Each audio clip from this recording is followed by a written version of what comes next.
Do you want to hear what he says about the stones? No problem. Answer him, answer your question.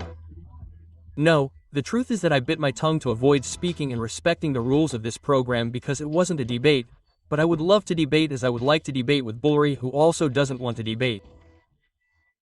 The truth is that it amazes me a lot, doesn't it?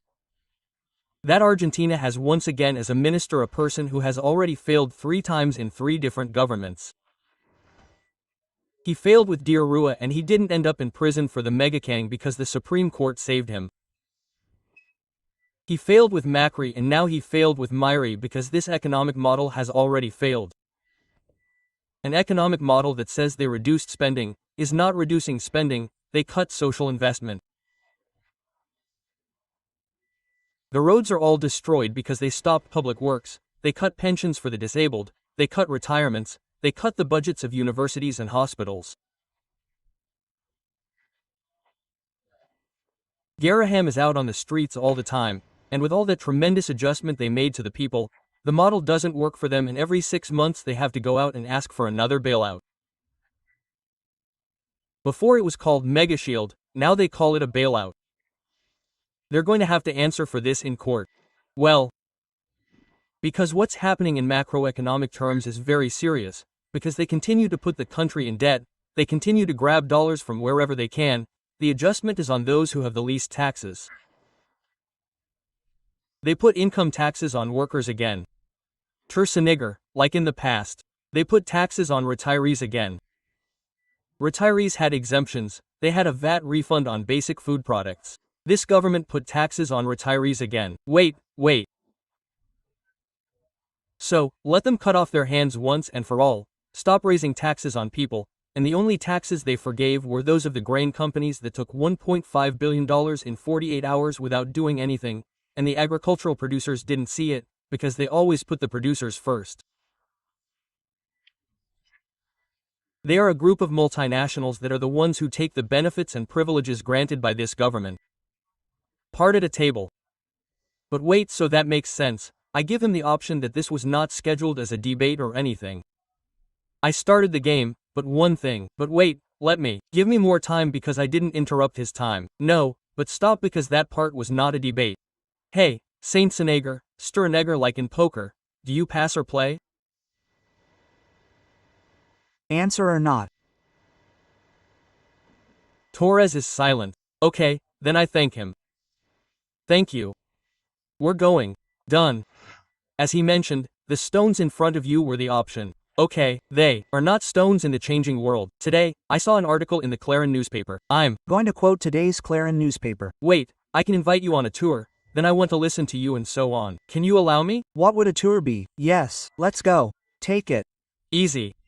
I don't know if it's an airline, but let's go through everything you want. Let's remember history, the 200 years of. No, not at all. Today there was a strong statement from Trump. My law calls it the KUKA risk. Trump talks about Peronism, etc. There is a feeling on the part of a group, not all of it, but a substantial part of Peronism that is very anti-American. No, not at all, not at all. It's one thing not to be anti-American and another thing to be a suck-up, a submissive, and a country dependent on a foreign power.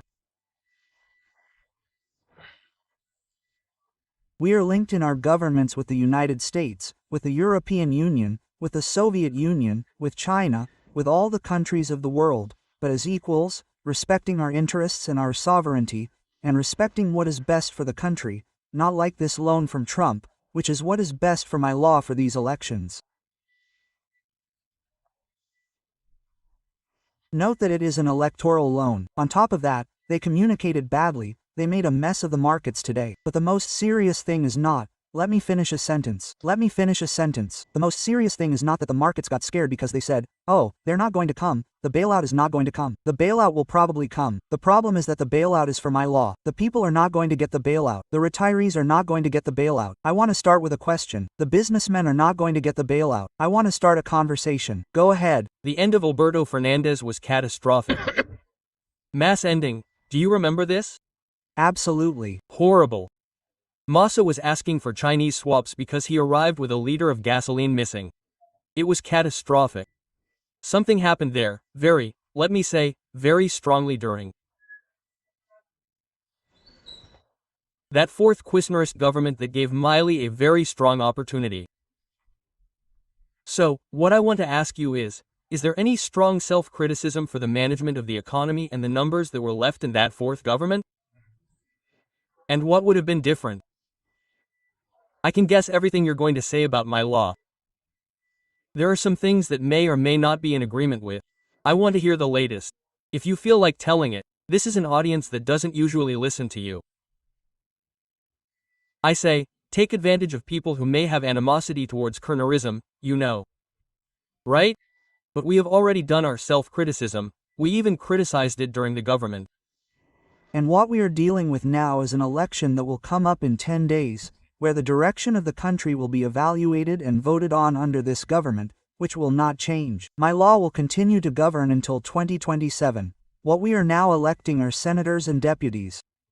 What is now being defined is whether the people are happy or dissatisfied with the state of the economy, with the state of politics, with Milei as president, or if I send them a clear, direct message that this is not the way things are going, that this is not the way, that people are not satisfied with the way things are going. With the adjustment, with the chainsaw, or with the cruelty, all the things that we represent, that discontent with all that. Well, I want to remind you that we have talked many times here about the way my law is passed, etc. But let's remember Christina exposing Dari on national television, tearing up the newspapers. That is to say, there are many things that broke a newspaper. Living Capitan. Yes. Guillermo Moreno pressuring the newspapers so that they do not advertise in supermarkets. Let's agree that the ways, were gentlemen and ladies compared to the way I propose that this government move forward. There is 43% rejoicing in how bad things are going for them. That has never been seen in any government. I propose that we move forward to see what plans, let's say solutions, diagnoses and treatments. I invite you to first address the problems, right? The problems and the treatments. We have a serious problem that drug trafficking has entered into Argentine politics. But wait, we have to find a solution to that. Don't tell me, wait a minute, there are 43%. I'm not telling you because I have a bomb, because not only does SPERT have to resign, but Patricia Bullrich is going to have to resign. But SPA is directly linked. Let me guide you. My brother. Let me guide you calmly. Let me guide you. Everything will be fine. Let yourself be guided. There is 43%. Informality. There is a pension system that is bankrupt because the assets over liabilities do not add up to the equation. Is some type of labor, pension and tax reform needed? Would Congress be willing to support any of that? I would like for those 3 reforms that are being discussed and that the IMF is asking for to be discussed before voting, so that people know what they are about and then they can choose whether they agree with those who propose one type of reform or those who propose another type of form. They always leave it for after the elections. It seems a bit deceitful to me, but it seems a bit deceitful to you. The Argentine pension system, like all pension systems in the world, has a problem, which is that the population pyramid is flattening. Before, it was a pyramid with fewer elderly people and more active people. All over the world, the pyramid is flattening and there are more people living longer. How do you strengthen the pension system? Surely it is not by reducing employer contributions, surely it is not by encouraging unregistered work. On the contrary, surely you would not be disputing something to formalize the informal ones. Absolutely. What would you do? What I think we should do first is to punish those who have informal workers again. But Daddy, they are going to go after them with thugs, police dogs, dollars. That never happened with companies. That never happened. In fact, there is, how much did you tell me? 40% of work. Or what you say is that 43% of informality, the solution is to punish those who have the work. What I am saying is that this cannot go unpunished. There has to be a penalty, there has to be an incentive. They were there. What I am saying is, Mariano, they were there. And that is how unregistered work was reduced. 43%. During 12 years, and I am going to give you some data on employers registered as employers. When this Orquídea took over the government in 2003, there were only 334,793. Employers. When Cristina left the government, those 334,000 went down to 566,000. AR has the lowest rate of companies per inhabitant, almost cold. Well, look how it grew during that period. I invite you to see 233,000 more companies. During that government. Do you want me to tell you during this one? I'm going to skip Macri's and Alberto's. I'll go straight to today's, but the data, let me finish the data to compare. From November 2023, April of this year, I still don't have the data for the past months, 12,719. Fewer companies. 26 companies closed per day since my law came into effect. This is a government, as the Clarin newspaper says today, that shrank the economy, that it entered a recession, that people can't make ends meet, that companies are closing because they're not selling. What value do you give to fiscal balance? Very important. And why didn't they have it? Yes, we did. When did they lose it? The first few years later it was lost, but it wasn't one of the first. In 2007 it was lost. It's not a variable that defines the direction of a country or its well-being. It's a variable that we have to try to manage. The person who managed it best in the entire economic history of Argentina was Néstor Kirchner. And what happened to Cristina afterwards? Obviously the economy was evolving. There wasn't an international crisis. Until 2008, Lehman Brothers. Yes, exactly. Why did they shut down the INDEC in 2006? Look, the INDEC wasn't shut down, and again you're taking me to topics from 19 years ago, right? Because how can you tell me the country is progressing if it hasn't been progressing for 19 years? I measure it with these indicators. I measure it with the number of registered companies, with the number of jobs created. 4,000 jobs, with the salary level of the people. Look at the problems. When Néstor came to power, the problem was unemployment. When Cristina took over the government, the problem was the salaries that increased, and in the end the workers' demands were not to have a job or a salary, but to not pay taxes on their profits.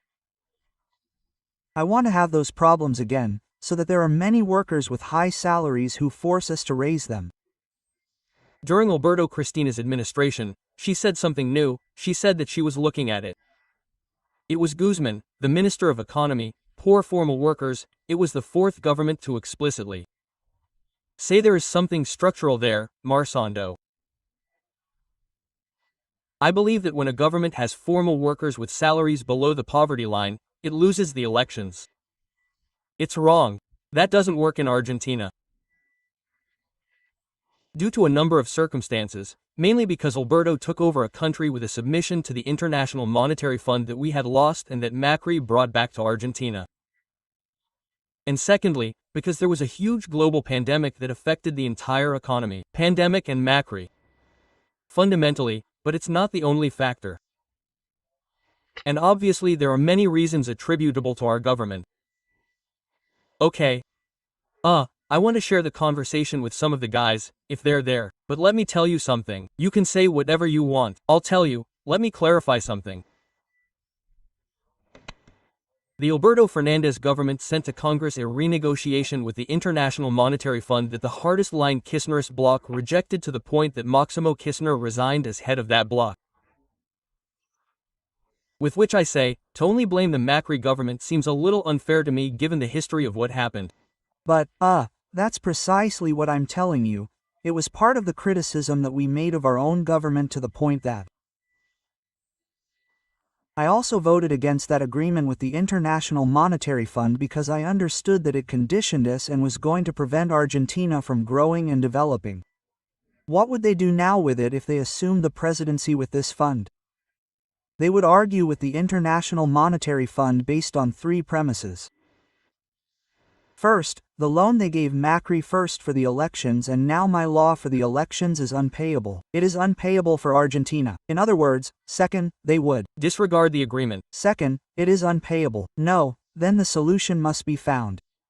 There are different paths, instruments and ways of negotiating on this premise. It is unpayable. You can't pay that. When you look at the maturity profiles, There is no Argentina that can resist paying that debt, and it forces us once again to these spurious agreements with the United States, with the International Monetary Fund and others, everything that my law is doing. Second, it is an agreement that was made outside the regulations of the International Monetary Fund itself. Argentina is the first country. But what would they do with that? That's it. This is good to sit down and discuss in other terms. Okay, discuss in other terms, Luciano. Ask to restructure it, extend the terms, that the creditor take responsibility for its own incompetence and in its own way would take responsibility. And reduce the debt. Okay, that's what they asked him. That's what Cristina Guzman asked him, and that was the trigger. Guzman, according to Cristina, could not fulfill what he was promising.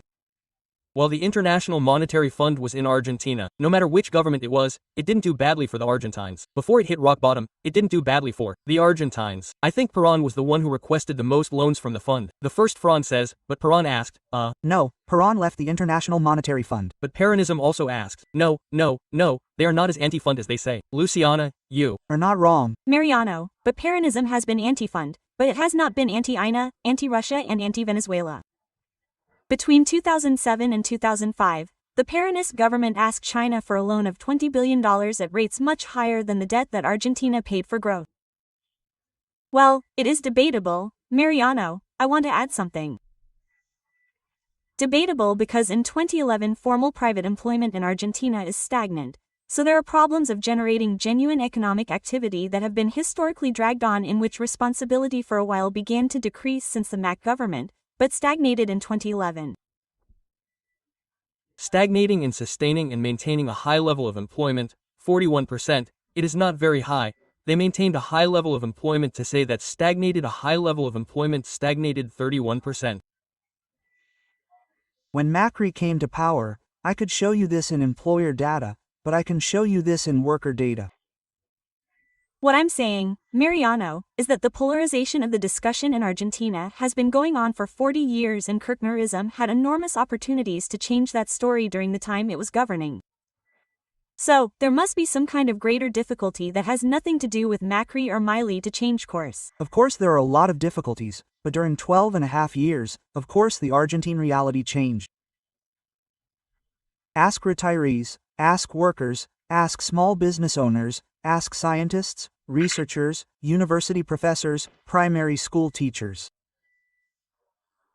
Of course it changed. An Argentina that was growing, developing. Look at the number of companies. Good. An Argentina that was launching satellites into space. An Argentina that was recovering strategic resources. Kirchnerism lost. If I was launching satellites into space, for many reasons. First, because Cristina couldn't be re-elected. If Cristina had been re-elected, she would have surely won because she left with a seat, like few presidents who leave their government, finishing the government with a seat full. Macri left with a similar seat. No, Macri left. No. I have to do another round. What I want is for there to be a conversation one day about things, meeting points to think about a project. But wait, I have to do the round. I'll do the round and I'll tell you a lot, but at a pizzeria because now I can't. I'll find you. Well, I wanted to tell you something about Patricia Bullich that you didn't let me, who was involved in drug trafficking. There it goes. There will be other times. Well, thank you for coming. Thank you for the invitation. Thank you. We all stayed, and the audience too. But the attempt was good. Go ahead, thank you.